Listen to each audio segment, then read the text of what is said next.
നമസ്കാരം. മലയാളം ഹൊറർ സീരീസിൻ്റെ പുതിയൊരു അനുഭവത്തിലേക്ക് എല്ലാവർക്കും സ്വാഗതം. ഇന്നത്തെ അനുഭവം പങ്കുവച്ചിരിക്കുന്നത് ഒരു ഓട്ടോ ഡ്രൈവറായി ജോലി ചെയ്യുന്ന ഒരു വ്യക്തിയാണ്. ചില കാരണങ്ങളാൽ ശരിക്കുള്ള പേര് ഞാൻ ഇവിടെ പറയുന്നു. എങ്കിലും അനുഭവത്തിൻ്റെ പൂർണ്ണതയ്ക്കായി നമുക്ക് സുരേഷ് എന്ന പേര് കൊടുക്കും.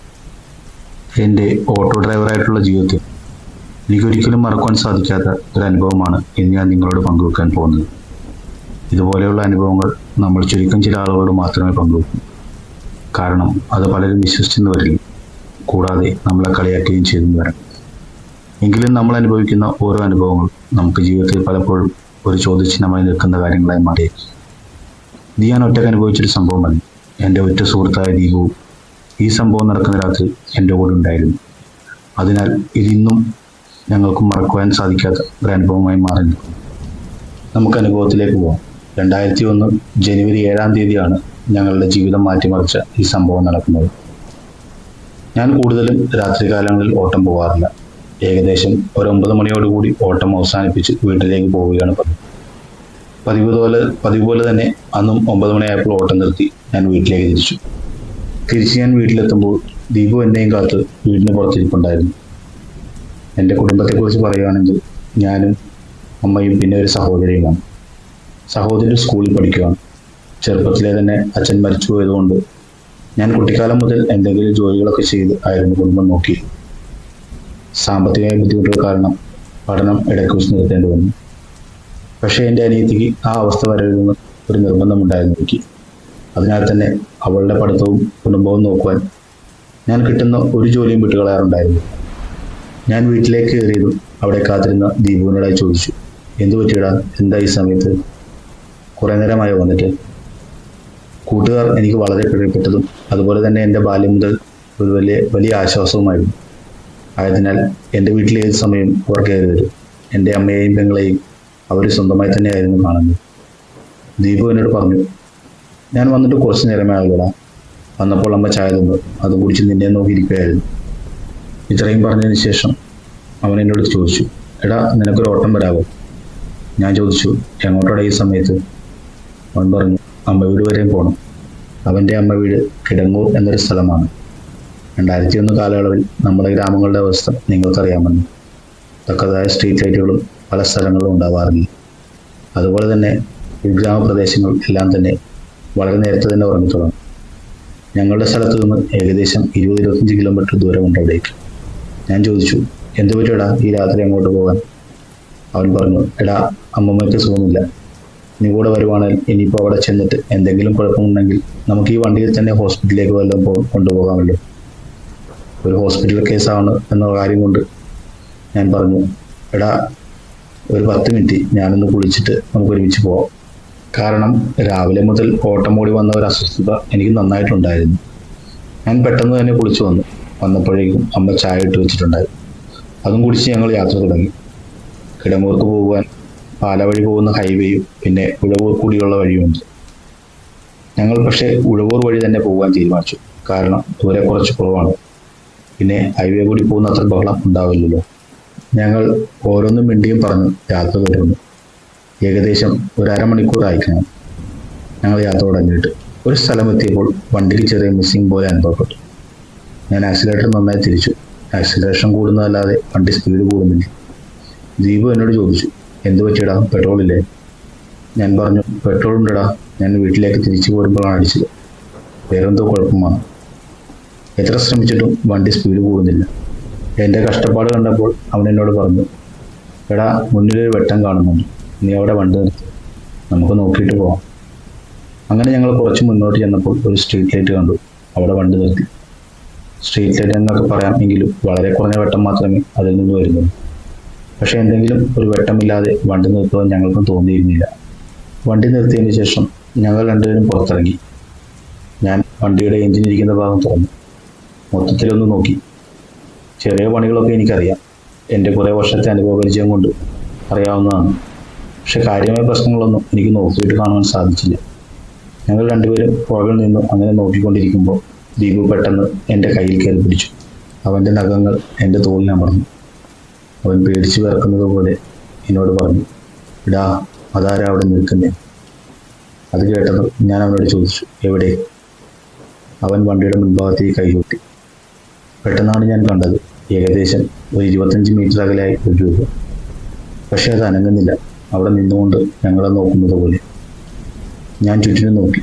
അവിടെയെങ്ങും വീടുകളൊന്നുമില്ല. സത്യം പറഞ്ഞാൽ അതുവരെ വളരെ നോർമലായിരുന്നു എനിക്ക്. എന്തോ ഒരു വല്ലാത്ത തണുപ്പ് അനുഭവപ്പെടുന്ന പോലെ തോന്നി.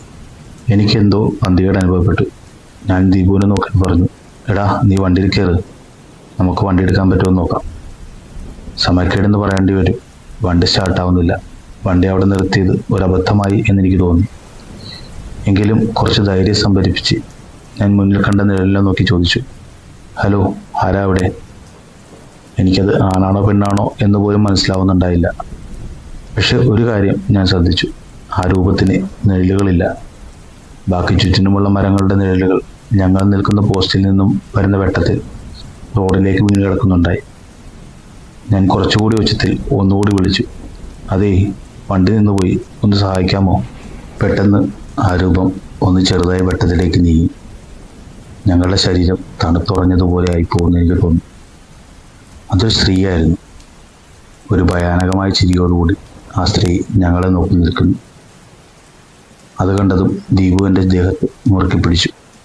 ഒരു അടഞ്ഞ ശബ്ദത്തിൽ എന്നോട് ചോദിച്ചു, എന്താടാ അത്? അതെന്താണെന്ന് പറയുവാൻ എനിക്കും ശബ്ദം പുറത്തു വരുന്നുണ്ടായിരുന്നു. ഞങ്ങൾ രണ്ടുപേരും കണ്ണു പുറത്തേക്ക് തള്ളിക്കൊണ്ട് ആ രൂപത്തിൽ തന്നെ നോക്കിയിരുന്നു. പേടിച്ചിട്ട് ഇറങ്ങി ഓടാനായിട്ട് മനസ്സ് പറയുന്നുണ്ട്. പക്ഷെ കാലുകൾ വിറയ്ക്കുന്നു. കാല് നിലത്തുറക്കുമോ എന്ന് പോലും എനിക്ക് ഉറപ്പുണ്ടായിരുന്നില്ല. പെട്ടെന്ന് വണ്ടിയുടെ പുറകിൽ ശക്തിയായ ഒരടി. ആ ഞെട്ടലിൽ ദീപു ബോധം കെട്ടതുപോലെ എൻ്റെ ദേഹത്തേക്ക് വീണു. ഞാൻ അവനെ തിരിഞ്ഞു നോക്കിയിട്ട് മുന്നോട്ട് നോക്കിയപ്പോൾ അവിടെ ആ രൂപമില്ല. വീണ്ടും ദീപുവിനെ വിളിക്കുവാനായി പുറകോട്ട് തിരിഞ്ഞത് എൻ്റെ ശരീരം മരവിച്ചു പോയി. ആ സ്ത്രീ വണ്ടിയുടെ സൈഡിൽ നിൽക്കുന്നു. ഞാൻ വളരെ വ്യക്തമായി ആ മുഖം കണ്ടു. കണ്ണുകളിൽ ജീവനില്ല. മുഖത്ത് ഭീകരമായൊരു ചിരി. വസ്ത്രങ്ങളും ശരീരവും കത്തിക്കരിഞ്ഞിരിക്കുന്നത് പോലെ. പേടിച്ചു വിറച്ച് ഞാൻ സീറ്റിൽ നിന്നും റോഡിലേക്ക് വീണു. ഒച്ചത്തിൽ അയ്യോ കെട്ടുവാൻ എൻ്റെ ഉൾമനസ്സ് പറയുന്നുണ്ടെങ്കിലും എൻ്റെ വായിൽ നിന്ന് ശബ്ദം പുറത്തേക്ക് വരുന്നില്ല. ഞാൻ ആ സ്ത്രീയുടെ മുഖത്തേക്ക് തന്നെ നോക്കി അവിടെ നിലത്ത് കിടക്കുമ്പോൾ ഒരു വെട്ടം പാഞ്ഞു വരുന്നത് എൻ്റെ വണ്ടിയിലടിച്ചു.